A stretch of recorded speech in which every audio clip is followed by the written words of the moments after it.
সংক্ষিপ্ত বক্তব্য এটি করবো ইনশাআল্লাহ। আজ আমাদের একটাই উদ্দেশ্য যে আমরা আজ কি করব, কুরবানি করব। কার জন্য? আল্লাহর জন্য, আল্লাহকে খুশি করার জন্য, আল্লাহকে রাজি করার জন্য।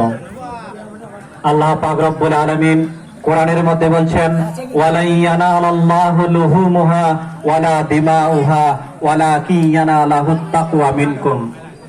অর্থাৎ আমরা যে কুরবানি করছি, আল্লাহ পাক রব্বুল আলামিন বলছেন যে ওয়ালা ইয়ানালাল্লাহু লুহুমুহা, আল্লাহ পাক রব্বুল আলামিন তোমরা কতগুলো মাংস করলে, ওয়ালা ইয়ানালাল্লাহু লুহুমুহা ওয়ালা দিমাউহা, এবং তোমরা কতগুলো রক্ত বহালে, সেটা আমি দেখি না।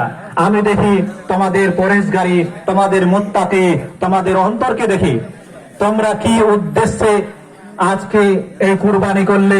ঈদুল আজহার দিনে তোমরা কি উদ্দেশ্যে কুরবানি করলে? মাংস খাওয়ার জন্য, না আল্লাহকে পাক রব্বুল আলামিনকে খুশি করার জন্য, না মানুষকে দেখানোর জন্য তোমরা আজকে কুরবানি করলে? আল্লাহ পাক রব্বুল আলামিন বলছেন, আমি